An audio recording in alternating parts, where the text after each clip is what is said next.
Berjumpa lagi dengan Nini Besti.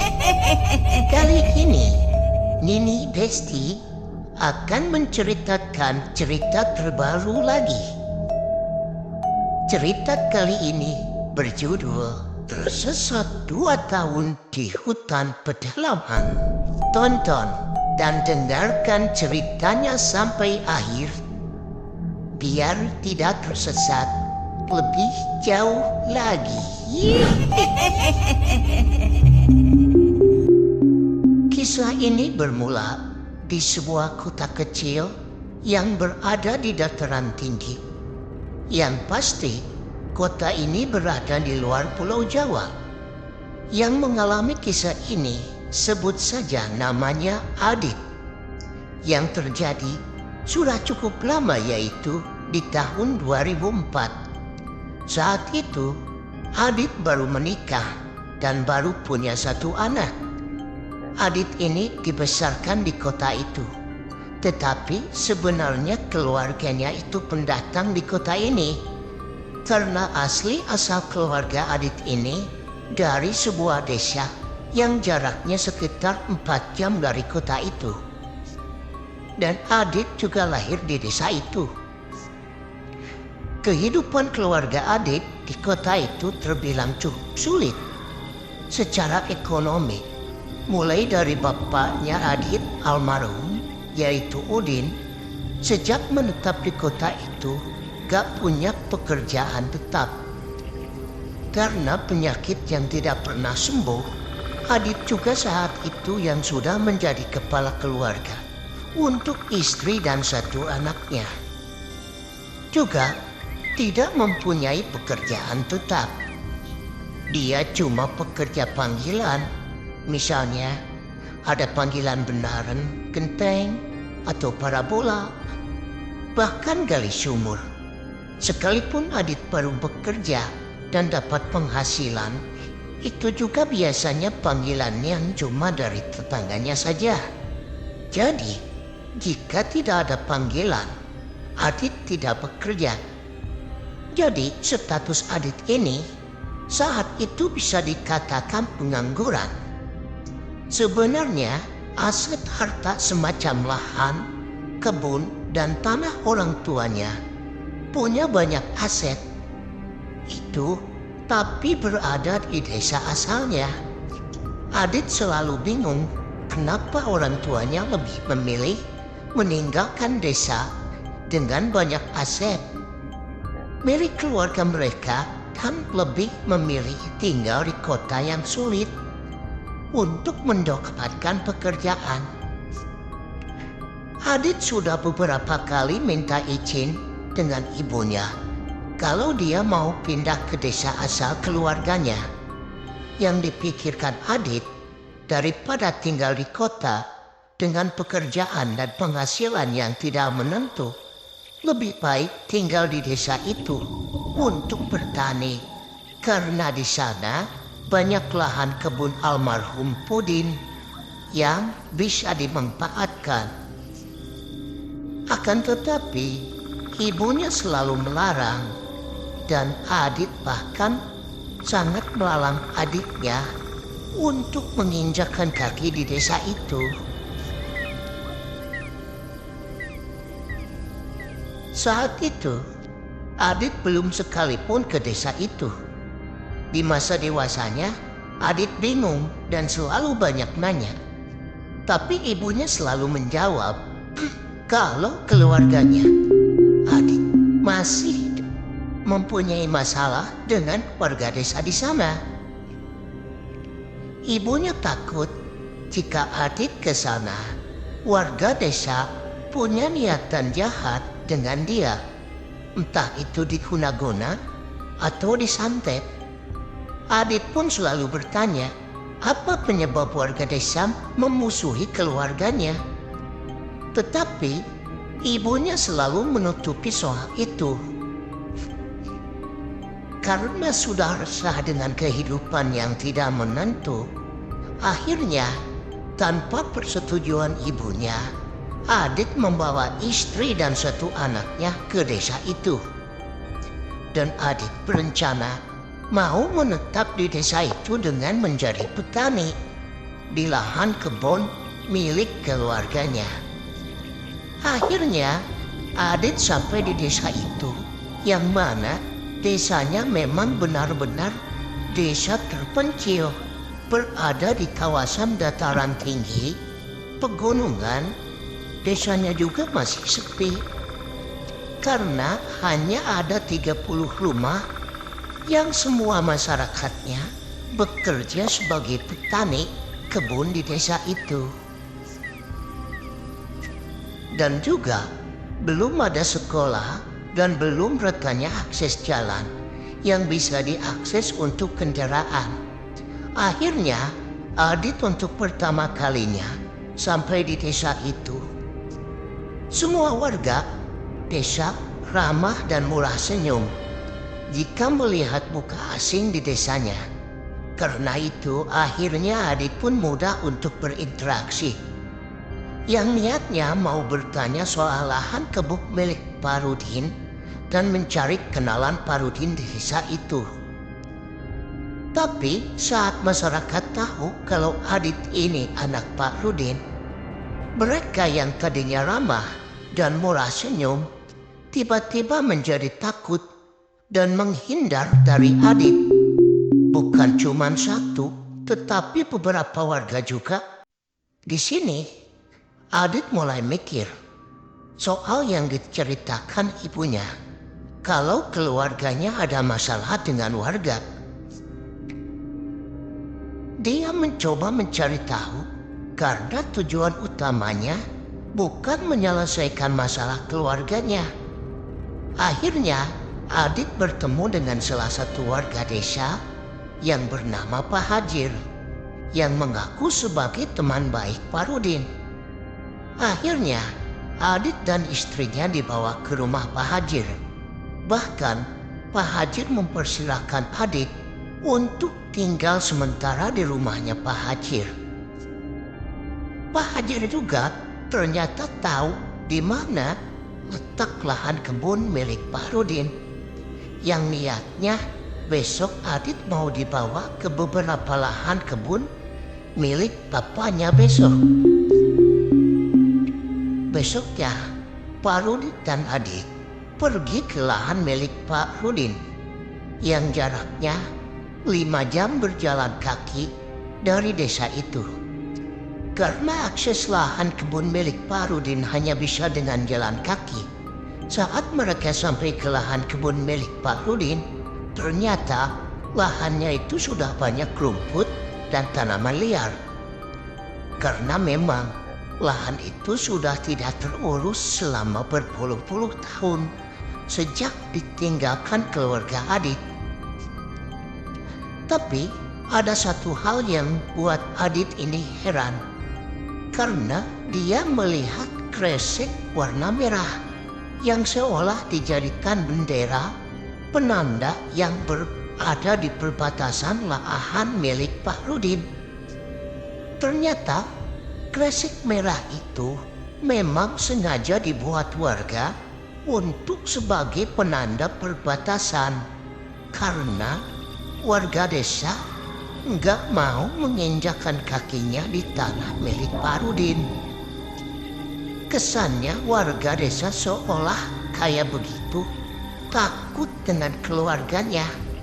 Yang akhirnya Adit ini bertanya kepada Pak Hajir sambil berjalan.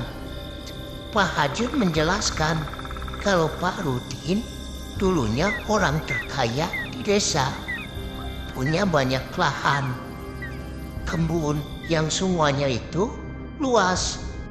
Bahkan Pak Rudin sampai membangun musala di desa itu yang dia hibahkan untuk masyarakat desa. Tapi saat itu keadaan musalanya sudah terbengkalai karena warga desa tidak ada yang mau beribadah di musala itu. Adit pun semakin penasaran, kenapa begitu bencinya warga desa dengan keluarganya. Adit pun nanya untuk yang kedua kalinya dengan Pak Hajir. Tapi Pak Hajir hanya menjawab kalau itu hanya masa lalu.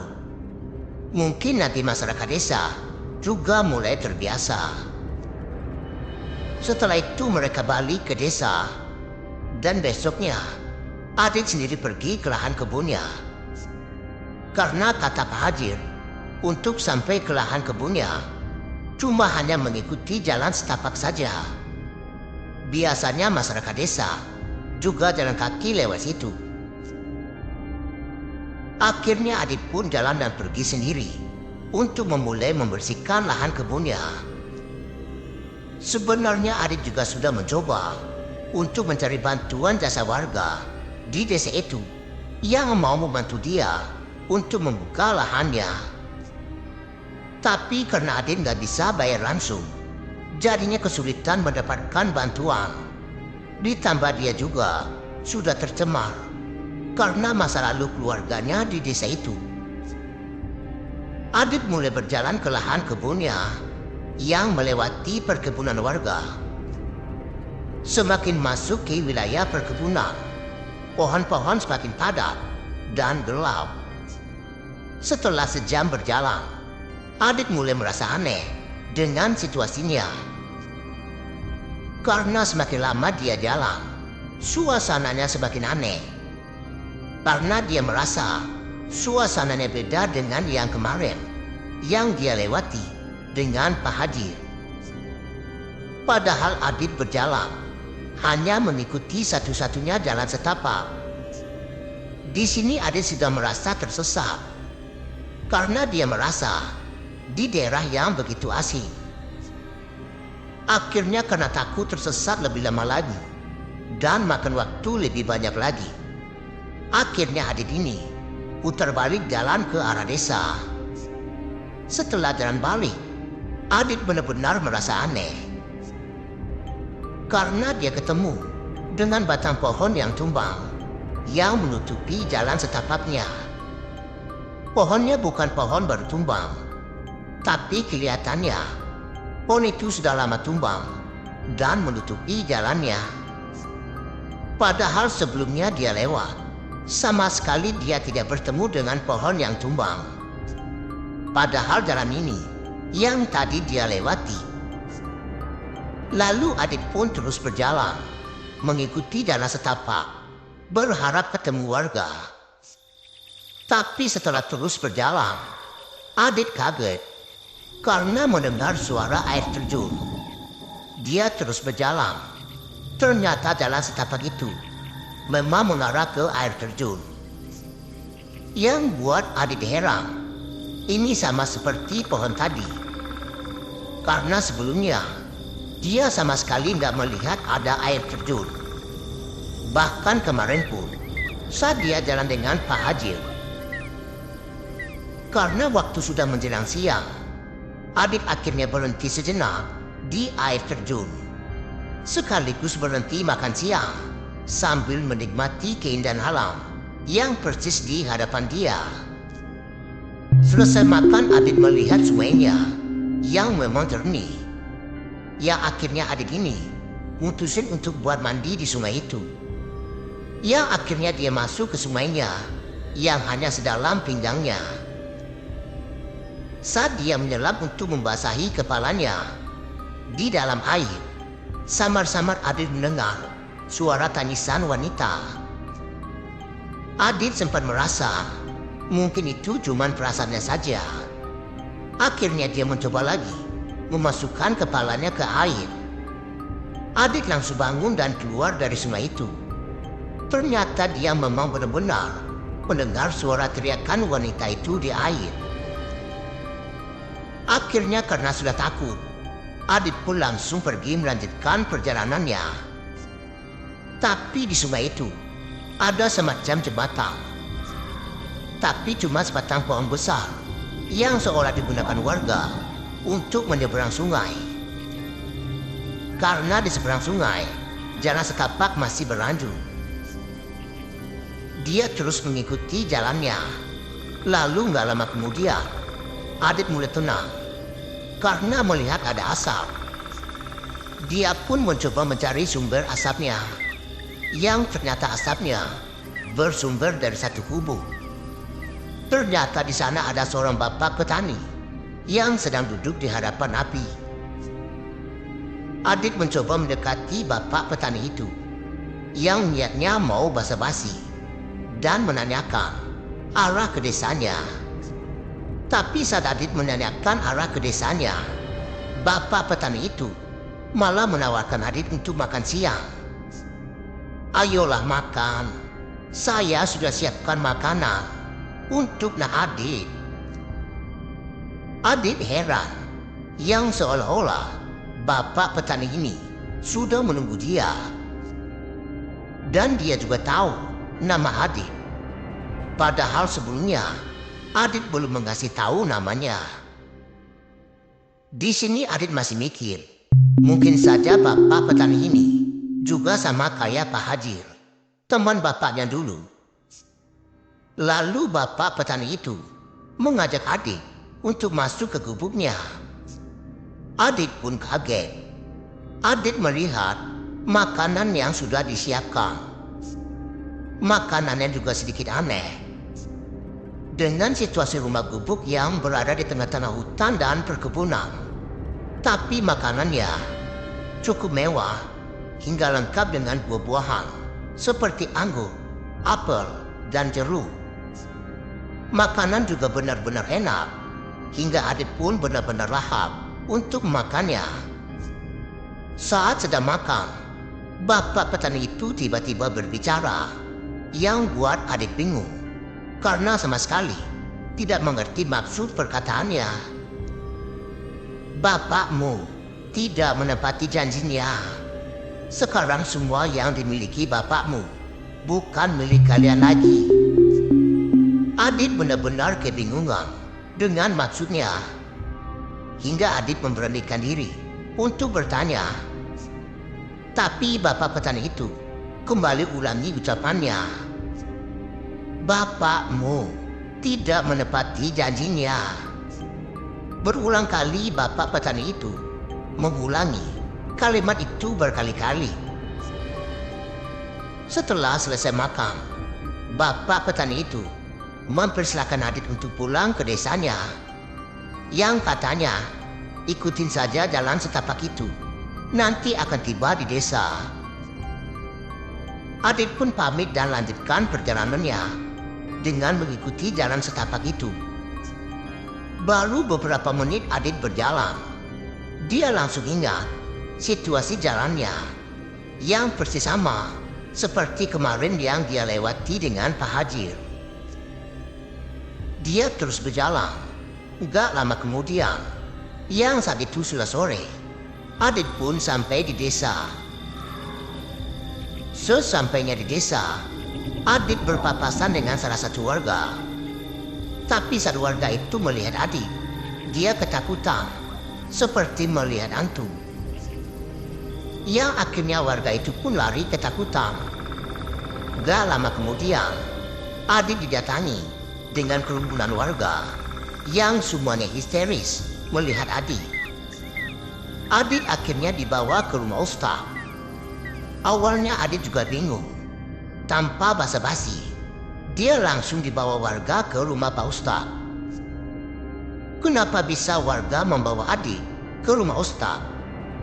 Ternyata Adit ini sudah hilang selama 2 tahun. Yang saat itu, istri dan anaknya pun sudah balik ke kotanya karena Adit tidak ditemukan. Jadi ketika Adit ini pergi sendiri ke lahan kebunnya, dia ini tidak kembali lagi. Hingga dia dinyatakan hilang, tersesat di hutan wilayah desa itu. Tapi yang dirasakan Adit, kalau dia tersesat hanya seharian.